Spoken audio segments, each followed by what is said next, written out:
Hello and welcome into another episode of Locked On Wolves. Today on the show, let's talk some trade deadline. Naz Reid continues to be a name that comes up in trade discussions, a target for other teams. Will the Wolves ultimately trade him? I don't think they will. I'll tell you why. Plus, a look at Jalen Noel, his on-off numbers, some of his best and worst lineup pairings. He had almost a historically amazing plus-minus on Sunday. So I wanted to dive into those numbers a bit more. Plus, we'll look at the Western Conference standings and Wolves Nuggets, the matchup for Tuesday night. It's all upcoming. Welcome in. You are Locked On Wolves. You are Locked On Timberwolves, your daily Minnesota Timberwolves podcast. Part of the Locked On Podcast Network. Your team every day.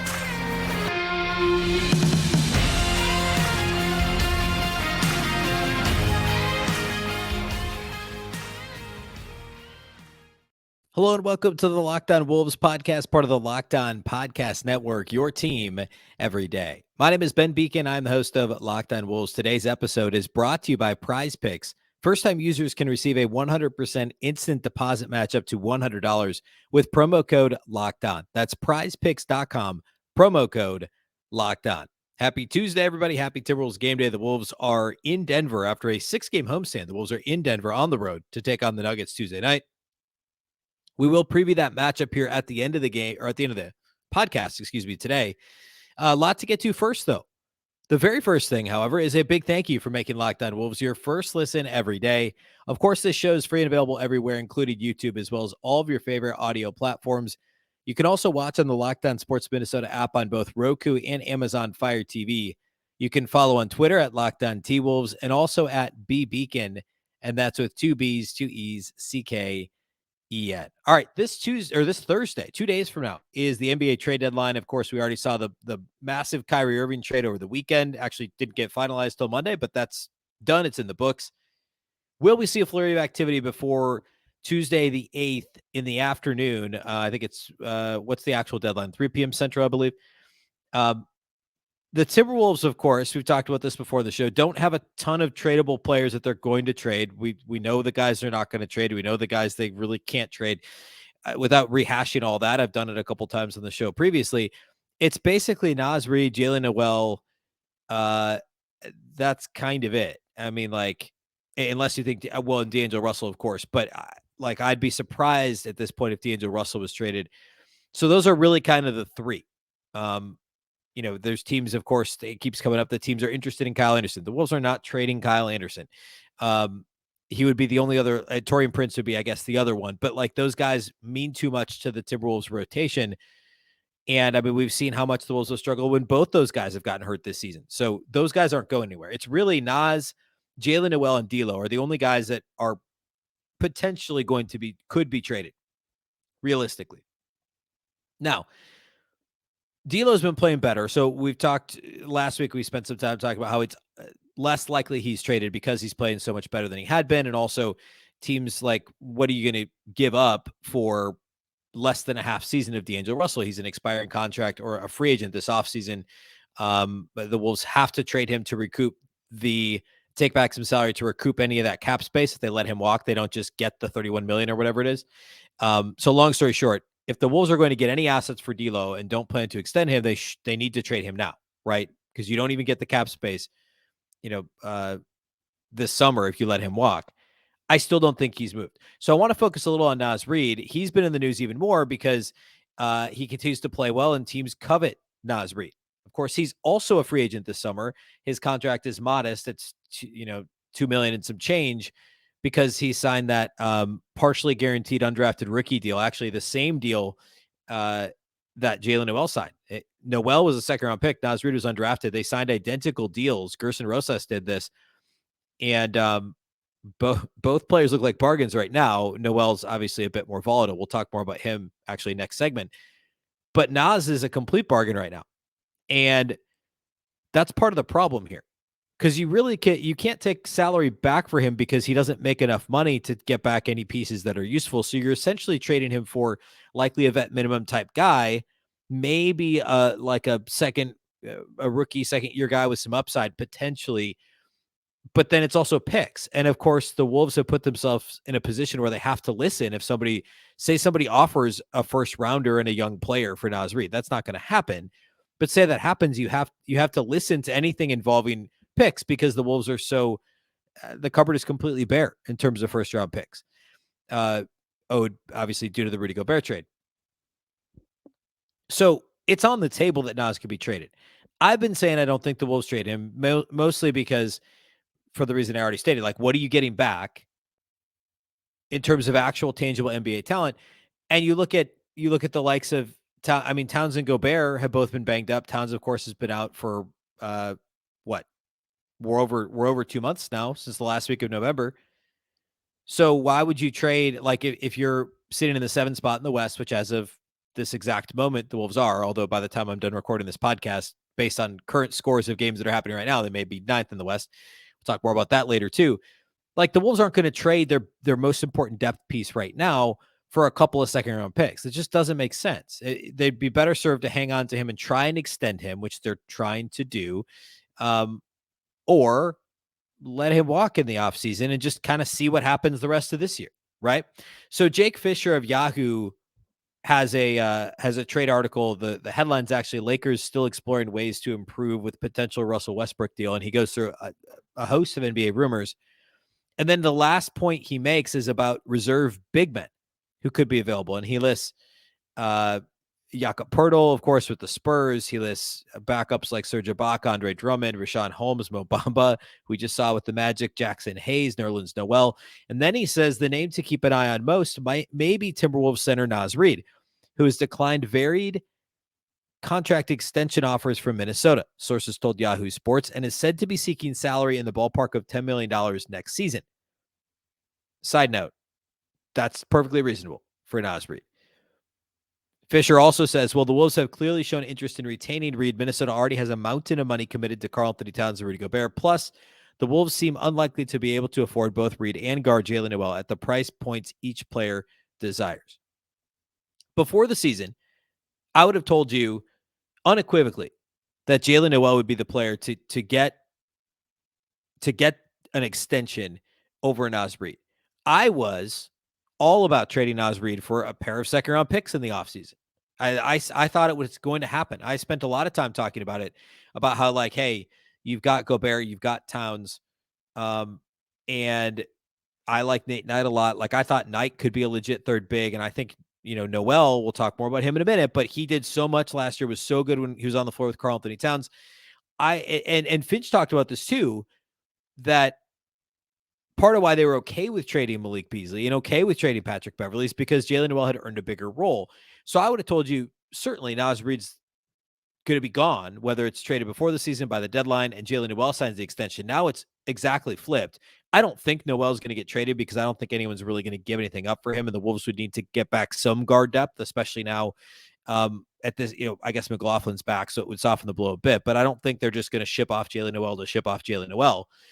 So I don't know that either one of them gets traded, but Naz is the one who's earned the extension this year. He's played far better than Jalen Noel has, at least more consistently than Jalen Noel has.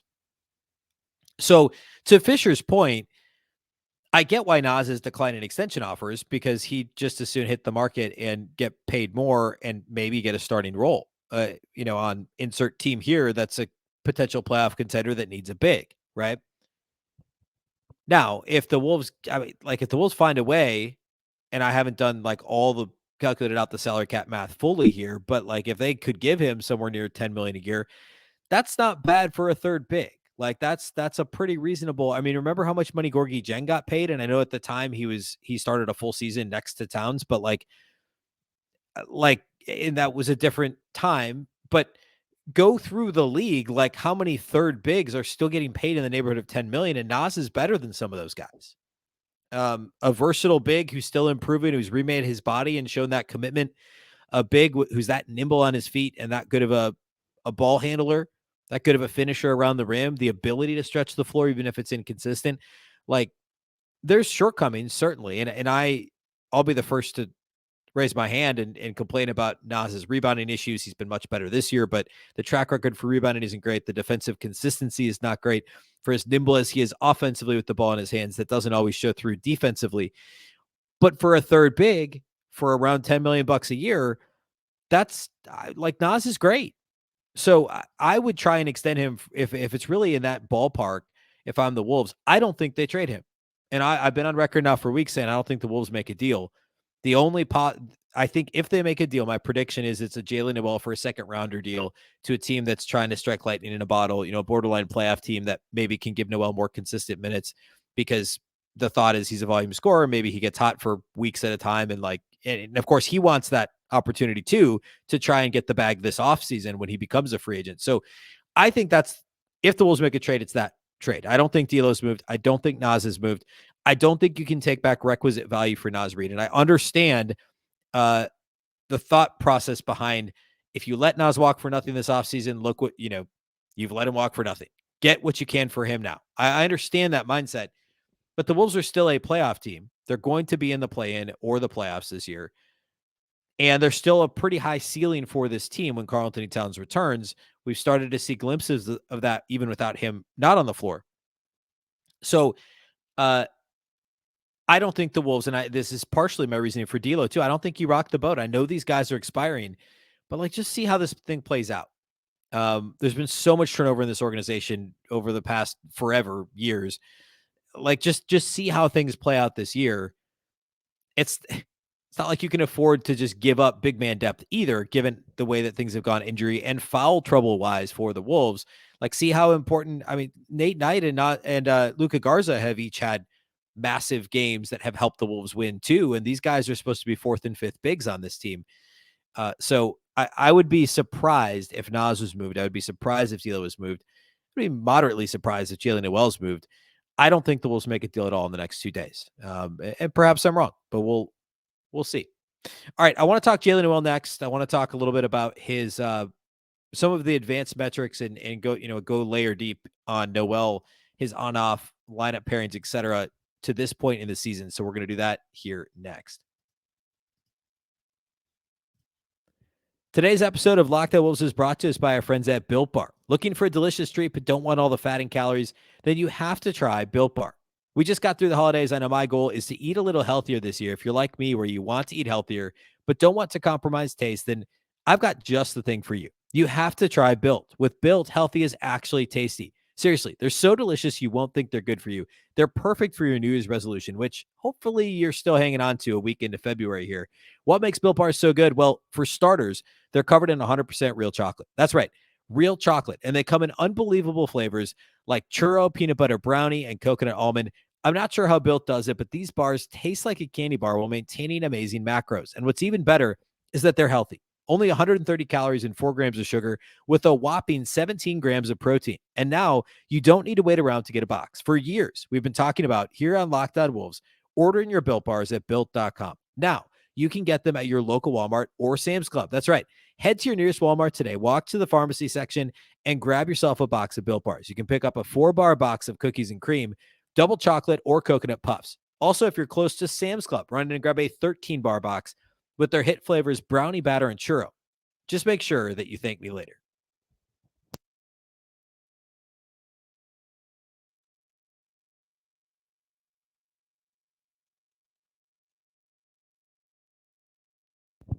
The NBA trade deadline is this Thursday, and Locked On has you covered this Thursday, February 9th. Tune into, I've been saying February 8th, haven't I? February 9th.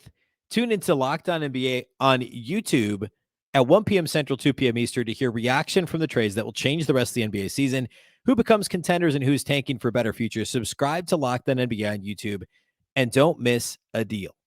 All right, let's talk Jaylen Noel. So what spurred this and why I wanted to cover it today is that just on Sunday in the Wolves-Nuggets game, Jaylen Noel had a really weird box score line. He was a plus 35 in, I'm going to pull it up here. I think it was just like 27 minutes or something crazy. Yeah, I was right. Plus 35 in 27 minutes on Sunday against the Nuggets. Now, all the caveats apply to this, and this is why I wanted to dig into it a bit further, because individual player, individual game, box score plus minus is very noisy. There's so many factors that play into it. And I think it can be very misleading. Sometimes it can help paint a picture, and other times it's very misleading. I thought Noel played really well on Sunday.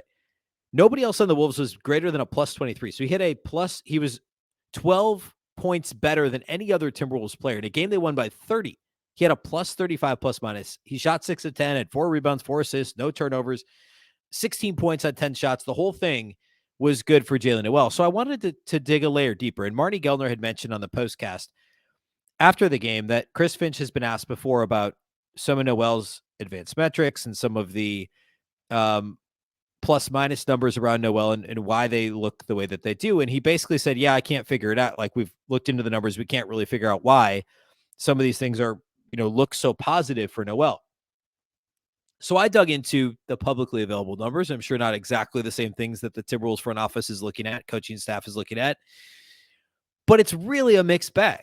Like you can find, usually there's some sort of consistency, right? If you look at a few different advanced metrics, if you look at some different peripheral numbers, rate-based stats, you can kind of come up with a story for a given player and decide like what works, what doesn't, what's he good at, what's he struggling with. Is the team really better with him on the floor? What kind of matchups are better for him? Noel's a really tough one. So I want to lay out a couple of things I noticed. First of all, the on-off numbers. So there's a few different places you can get these. At Basketball Reference, they have the plus minus. They have the on-court plus minus per 100 possessions. Noel's one of only, I'm going to take out Josh Minott because he's played such limited games. He's one of only 8 Timberwolves players that have a positive on-court. By the way, Rudy, D'Lo, and Cat all have negative on-courts. Now, early in the season, that starting lineup really struggled. That's a big reason for that. Jordan McLaughlin, of course, has the best on, and that's a plus 15.4. Matt Ryan, interestingly, is next best. Luka Garza, Kyle Anderson, Jaden McDaniels, Taurean Prince, Anthony Edwards. Jalen Noel is the 8th and final of those 8 that have a positive on court, a plus 0.5. So it's fine. It's better than you'd expect, actually, if you look at some of the other metrics. Like, for instance, win shares, which is certainly like most metrics, it's flawed, right? There's a lot of issues with win shares. It's not perfect, but it's kind of a quick and dirty method of like, hey, has this guy been effective? And it generally is. It's a pretty good indicator of whether or not a player is a rotation guy, right? So like, if you're not familiar with win shares per 48, you go check it out on Basketball Reference. If you're at 0.100 or higher, 0.1 or higher, you're generally considered a starting caliber player. Again, there's other factors that play into it. Like, for instance, what's a good example? Well, obviously, like small sample, like Josh Minott right now has the Wolves' best mark. It's like in Nikola Jokic range. It's over 300. He's played in 8 games, 21 minutes, right? Garza has the next best. He's still played a relatively small sample. Also, win shares tends to, I would say, overrate bigs because it weights rebounding so heavily. All that to say, go on down the list. Jalen Noel is actually the worst Timberwolves player that plays regularly. He only is, his win shares per 48 is only better than Wendell Moore Jr., who's played in 21 games, and Bryn Forbes, who has really struggled in 23 games.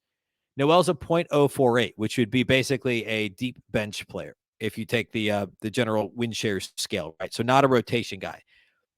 Like, again, quick and dirty. There's noise. It's noisy in some senses. Not a perfect metric, but it does not like what Jalen Noel has done so far this season. Another example of that is ESPN's real plus minus, which I really like. I think this is the best all-encompassing like single metric because it tries to cut through some of that noise. It tries to isolate a player's on-court impact regardless of the possessions, or excuse me, the opponents that they're playing these possessions with, right? It tries to do that. And I think it does generally a pretty good job. Like if you go through and look at like, here, I'll do this real quick. Like the best real plus minus is league wide total. Any position tracks with the best players in the league, and maybe not in the exact order, but like it's going to be close. So Jason Tatum is number 1 in real plus minus. Luka is number 2. Joel Embiid number 3. LeBron 4, and Jokic 5. Lillard, Donovan Mitchell, Jaren Jackson Jr. Giannis is next. Like it's pretty close to like you're talking about each of those guys. You could make an argument for being maybe not Jaren Jackson Jr., but a top 10 player in the league, right? So it's a pretty decent measuring stick. So it also is broken down into offensive real plus minus and defensive real plus minus. And if you go to shooting guards and you look at defensive real plus minus, there are 92 players ranked that have played shooting guard according to ESPN so far this season. Jalen Noel is 91st in defensive real plus minus.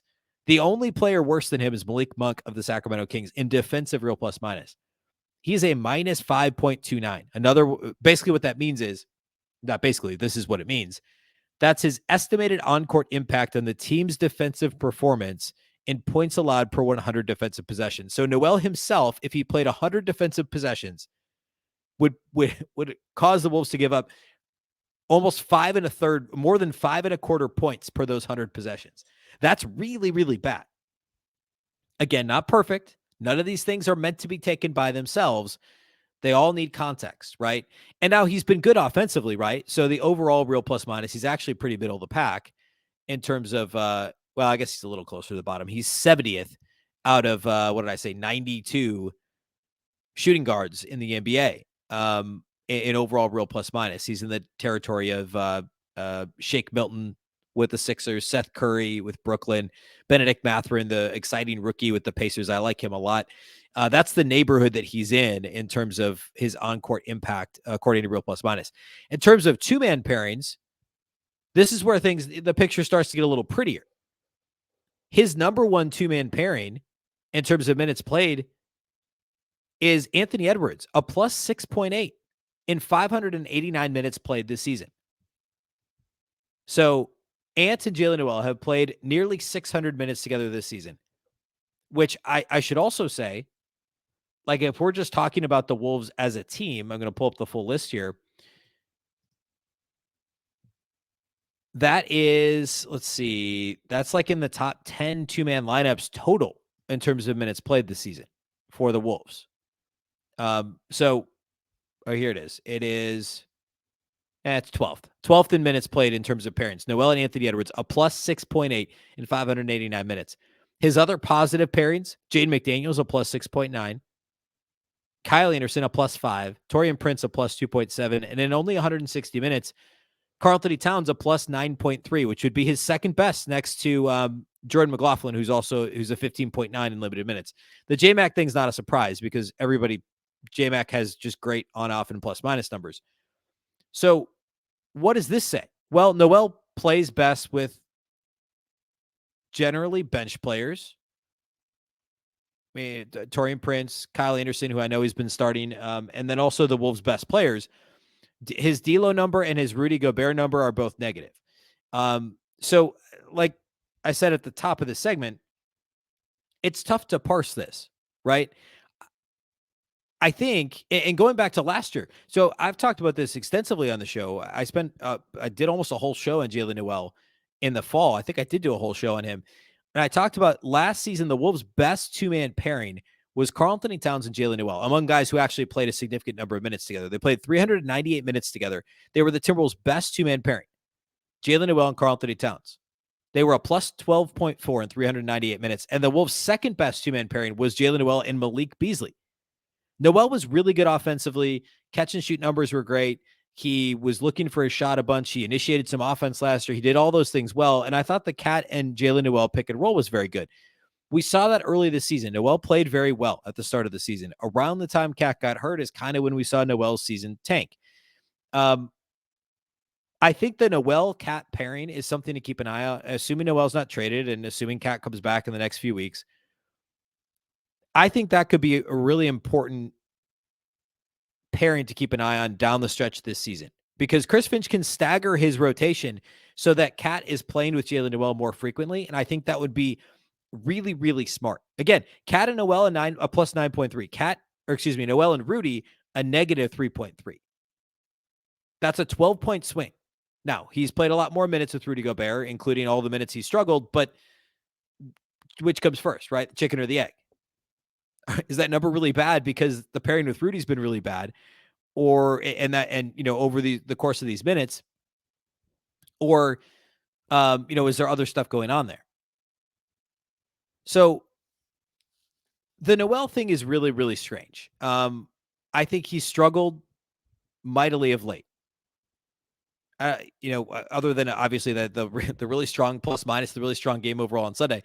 But I don't know. I don't really know what to make of. And Chris Finch said as much too, as Marnie said on the postcast on Sunday. It's been a really weird year for Jalen Noel. The Wolves can't really figure out what this means in terms of his best lineup pairings, et cetera, other than he plays really well. And this is me talking, not Chris Finch. He plays really well with Karl-Anthony Towns. And he's also paired really well with Ant both last year and this year. So I guess the moral of the story is play your bench guys with your starters as much as you can, because by definition, your starters should be your best players. But Noel does play better with good players around him. And I think a big reason for that is he's more likely to defer to them and maybe not be the one who's always shooting the ball, which allows defenses to not key in on him. Because when Noel's in with a bench unit, opposing defenses key in on Jalen Noel because they know he's likely going to be the one to shoot it, because he feels that weight. He wants to be that microwave guy off the bench, that microwave scorer. And teams can really key in on him. But when he plays with more talent around him, that doesn't happen quite as much. So anyway, Noel and Cat down the stretch of the season, that's a pairing that I think we should really keep an eye on here moving forward. All right, let's close the show here today by talking about the Wolves-Nuggets matchup and also the Western Conference standings. We're going to do that here next. Today's episode of Locked On Wolves is brought to us by our title sponsors at Prize Picks. On Tuesday night against the Nuggets, I would take Nikola Jokic rebounds over against the Timberwolves. I mean, you can root for the Timberwolves, but take the Jokic over on rebounds. The Wolves struggle to rebound the ball defensively. Jokic has had a couple days off. He rebounds the ball well against the Wolves and also in general, so I would take the over there. If you're not familiar with Prize Picks, it's super easy to use. You just pick 2 to 6 players, and if they'll score more or less than their Prize Picks projection, you can win up to 25 times your money on any entry. You're not competing against other people either. It's just you versus the projections available. They offer projections on any sport that you watch. Of course, that includes the NBA as well as the NFL. MLB, once we get into baseball season, we're close. The NHL, college sports, and on and on and on. Entries can be made in 60 seconds or less. It really is that easy. Download the Prize Picks app or go to prizepicks.com to sign up and play daily fantasy sports. First-time users can receive a 100% instant deposit match up to $100 with the promo code LOCKEDON. If you deposit $100, they'll give you $100. If you deposit $50, Prize Picks will give you $50. Don't forget to enter the promo code LOCKEDON at sign up for an instant deposit match up to $100.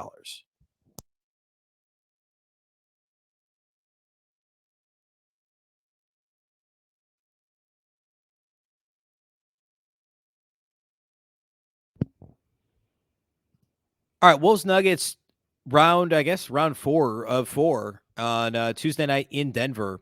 Of course, Denver didn't play 4 of their 5 starters on Sunday, and the Wolves won by 30. The time before that, back in mid-January, the Timberwolves lost a close game by 4 to the Nuggets, and the Wolves actually won the first matchup between the two teams back on January 2nd. So they didn't play at all before the new year. They've already played 3 times in the last 5 weeks. The Wolves have won 2. So not that the Wolves and Nuggets will end up like tied at the end of the season. I mean, I guess they're within 8 games of each other at this point, 9 games of each other. But it'd be nice to win 3 out of 4 in the season series against a divisional opponent.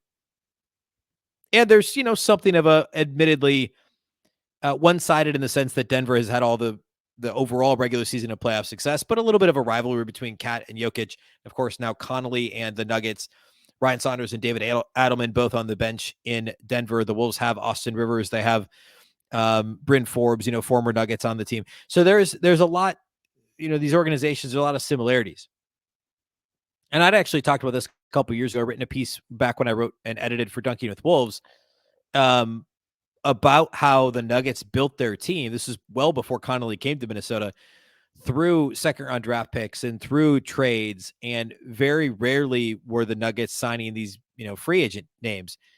And that was, to me, the right way for a market like Denver to build a team, which is, of course, maybe not so surprisingly why the Wolves did what they did to try and get Connolly to Minnesota. Anyway, the matchup between the Wolves and the Nuggets, the key for me in this game, if you look at the games the Wolves already played against the Nuggets prior to Sunday, which we can throw out because Denver was missing 4 starters, the Wolves win way back at the beginning of January. That was just Anthony Edwards having a high usage game, being effective, getting into the paint. He only made 3 threes in that game, but he was good in the paint. The Wolves made Jokic's life difficult. They forced him to turn it over 5 times. They actually did do a pretty good job of keeping him off the glass. He only had 7 boards in that game. And nobody besides, remember, Bones Highland got really hot from three. That was kind of it for Denver offensively. Like the Wolves did a pretty good job on defense. They held the Nuggets to 38% from three. They're the league's best 3-point shooting team by percentage. So that's, a pretty strong feat. They shoot about 40% from three for the season overall. And then in addition to Ant, the Wolves, actually, Jalen Noel, that was the only game Noel started all season. He had 17 points in that game. And the Wolves also got 19 points and 8 assists from Kyle Anderson. Gobert had a quiet game. Then in the game, the Wolves lost to the Nuggets, a 4-point game in Denver. Jokic had 31, 13, and 11, turned into triple-double. Jamal Murray went off in that game. Bruce Brown had a really good game off the bench for them. And for Minnesota, nobody scored more than 18 points. Anthony Edwards had 16 and 9 rebounds. Jaden McDaniels had 18. He led the team in scoring. They did get 19 points off the bench from Luka Garza. But in that game, the Nuggets kind of turnovers were a big issue for Minnesota. They turned it over 17 times, and Denver controlled the paint. It was, Rudy Gobert missed that game too. I should mention, like, Naz started and played well, but was in foul trouble quite a bit, and that opened the door for Garza to have a good game, but no Gobert, and the Wolves lose that game. Now, this last time out, again, we can throw it out for the most part because of the lack of players that the Nuggets had, but Gobert played really well when he was in the game, when he wasn't in foul trouble. He had 16 and 8. The Wolves backup bigs, both Naz Reid and Nate Knight, played really well on Sunday. So the Wolves kind of flipped the script in terms of the paint. But with Jokic on the floor Tuesday, that's a major concern. Gobert is on the injury report, is questionable with the groin injury. Of course, he's played more often than not of late. Same with Kyle Anderson, but they need both of those guys if they're going to defend the paint, if they're going to challenge the Nuggets at the rim, if they're going to clog passing lanes, etc. The Nuggets by volume don't shoot a ton of threes. They're only 23rd in 3-point attempt rate in the league, but they're number one in percentage. They shoot, again, just a hair under 40% as a team from three. So they pick their spots. And a lot of this is playing off of Jokic, both from the perimeter, from kind of the high post, free throw line extended, him just kind of facilitating, finding cutters, finding open shooters, and, grabbing offensive rebounds and flinging them out to the perimeter. And with Jokic in the game, I mean, he averages a couple of offensive rebounds per game. He's the, also Aaron Gordon didn't play on Sunday, but he's also a primary offensive rebounder for them.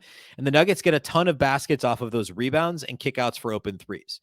They don't play at a super fast pace, but if the Wolves give up too many second chance opportunities, Tuesday could be a really long night. Of course, Denver's really good at home as well. They've only lost 4 times at home all season long.